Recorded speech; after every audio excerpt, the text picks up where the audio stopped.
Everyone, Sebastian here from Green Music Productions, and today I have a really interesting video. I'm gonna share with you 5 tips on how to become a better mixer. Now, these are not mixing tips. I'm not gonna show you some tricks to do on an EQ or stuff like that, but these are broader concepts that will really help you become a better mixer. I went to school in sound engineering. I've also worked in a big commercial studio, and I'm an audio director in a video game company. So these are tips that I learned throughout my career. Now, if you like that kind of content, click the like button and subscribe, and let's dive right in. The first tip, and if you're here, you're probably already doing it, but it's to always be thirsty for information.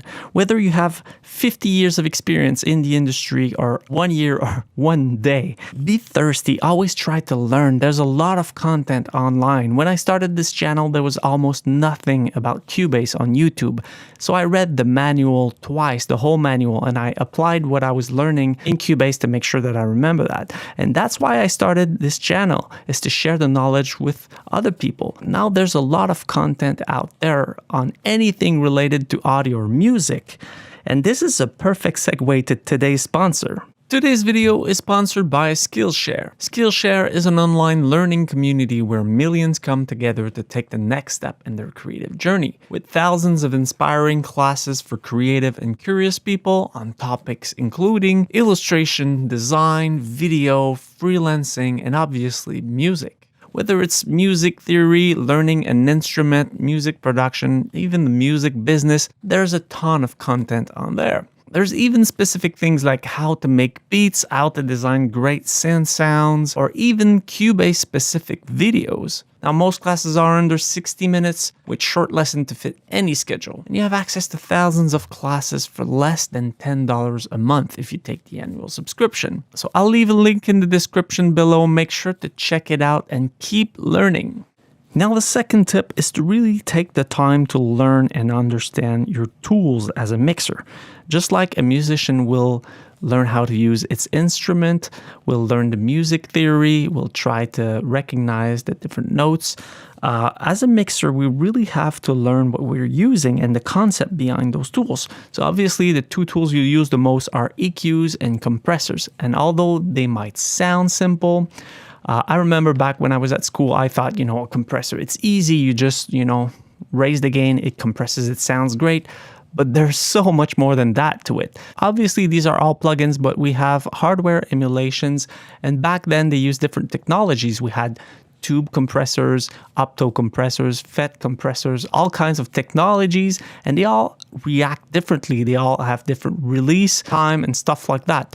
So if you're using, let's say, a LA2A, it's really easy because you have gain and peak reduction, but you have no idea what the attack and release time is in that compressor. But that information is all online. And if you look at a more modern compressor, now we have threshold, ratio, attack, hold, release, analysis, makeup. These are all great things to understand and know about, because if you're compressing something and it sounds good, but you don't know what you're doing, you might not have the ideal release or attack on your sound. And at the end, all of your tracks add up and it's probably going to sound messy. So make sure you take the time to learn this. The same thing goes for an EQ, but the EQ is a bit more straightforward, although we also have hardware emulations and more modern type of EQs. But there's one thing that we use at school that is really important, and is the concept behind frequencies. Just like, a musician could try to have perfect pitch and to recognize the different notes, we used a bunch of CDs called Golden Ears. The goal was to try to make you associate specific sounds that you recognize in life to a specific frequency. So the obvious one for you guys, if you're mixing, is the cardboard sound at 500 hertz. You probably know that, if your snare sound too cardboardy, you just reduce the 500 hertz and it's going to help. But the goal was to do that with all the frequencies. So for example, at 1K, you could say, well, that sounds like a shower sound. And at 10K, you could say that's an air O sound. So you associate these frequencies with stuff you recognize in life so that you can recognize them super easily when you're listening to, let's say, an instrument or a mix. You know what frequencies are problematic. So it doesn't only help you to get better result, but you get super fast at EQing. So I highly recommend you to learn more about the tools that you're using and make sure you get the most out of them. So the third tip, and this is something that I did when I was starting, is to A/B everything you do. Now, I don't recommend you to do that all the time, but mostly when you're starting, if you want to compare, let's say, those compressors. I remember at first, I was EQing a snare and I just put on all the compressors that I had on that snare and compare them. But let's take this drum track, for example. Right now, I have all of these compressors, but none of them are enabled. So let's listen to it. So pretty basic drum beat. I remember I used to enable them all and try to match the setting to see how they would react and how they would differ, to try to understand what compressor would work best on that type of instrument, that type of sound. So let's try that out. If we're using an older compressor, let's say an 1176, it's pretty easy to use. We have an input and an output, and the attack and release is a bit confusing because the higher you go and the faster it is. So the faster attack is at 7 and the faster release is at 7. So if we put the attack to the fastest setting on that plugin and we really, really pump the input, it will give us a good idea of how fast the attack on that compressor is. So let's try it out.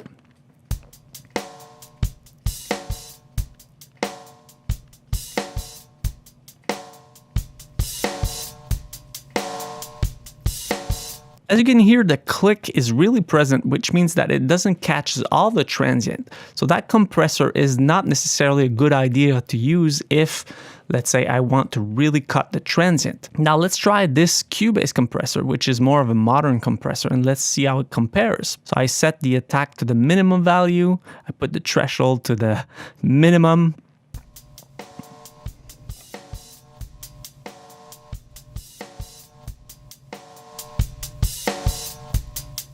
As you can see, it doesn't let any transient in. So I know that if I just want to control the transient, let's say, I could use this compressor and it would be a really good option. Let's put the release to the minimum so you can really hear it pumping and you know what it's doing. So there's no clicks at the beginning. Now the LA2A, since it's a vintage style compressor, it will let a lot of transient in, even if you compress it a lot. So that's why it sounds good on so many things, because it has a natural attack. It will let go some transient in and then it will start compressing. So it works well on obviously bass and other percussive instrument because it really enhances the transient. So let's try it out.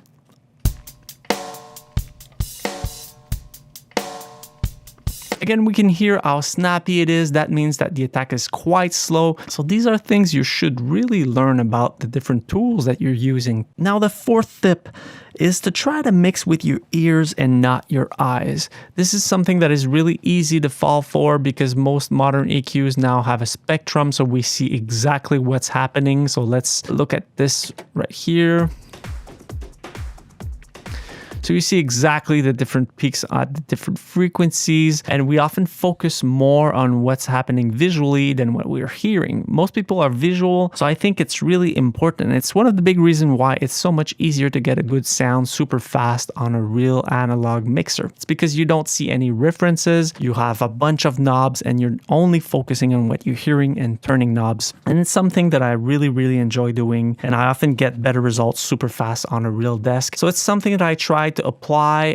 Now we're working obviously in a digital era. Everything is digital, so we're looking at stuff, we're turning knobs visually. We're not touching anything really except our mouse and our keyboard. So this is something that you should really try to focus on when you're focusing on what you're seeing too much. Try to think about, let's close my eyes and listen to what I'm hearing right now and try to focus on only what I'm hearing. Now the fifth tip is to mix with your heart and not your brain. Now you're probably saying, well, you just told us that we should learn all the technical things, learn all the tools and A/B stuff and do things like that. Well, that's the point, because if you learn all of those things, you get them out of the way. They become second nature, so you don't think about them when you're working. So you can only focus on the emotion, the tone, how you feel when you, let's say, put a reverb on the vocals and you tweak stuff, and they just become second nature. It's like playing an instrument. All the technical things are second nature. So that's the goal. I truly believe some mixers are relying a bit too much on, the technical aspect of it, but that's why I think it's really important to master those things beforehand, and then you can only focus on the emotion while you're mixing. Now I'm going to give you some additional things I've learned, especially when working in a commercial studio. I've seen a lot of different engineers, and I've seen different ways of working, different techniques, and I thought they would be interesting for you.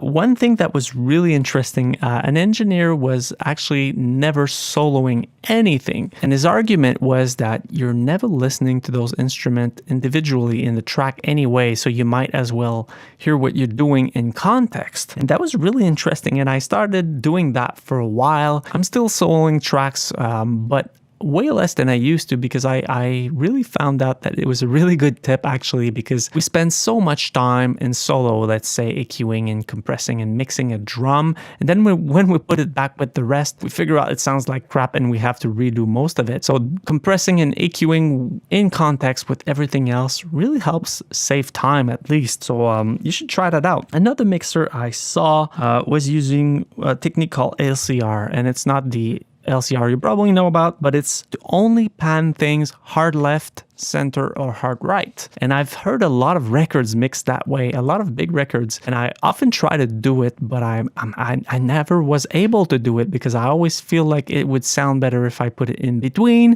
But most of the albums I hear that are mixed that way sounds amazing. But you could try that technique. It's something really interesting that I've been playing with, and it's a fun thing to try out. And one other tip that I think is really, really important, and I kept it for last, I don't know why I did that, but it's to always compare what you're doing while matching the volume. And that might be complicated, but there's a really cheap plugin that does that really well, and it's called Gain Match. And the concept is to put it before and after your plugin chain. So you can set it to before on the first one, and the last one you can set it after. And now you can set it to auto, so it will auto detect the volume difference. So let's try it out right now. Let's say I add frequency and I boost the low frequency. So it's detecting the amount of dB that is boosted here, so I can listen to the before and after with the exact same volume. So let's try that out.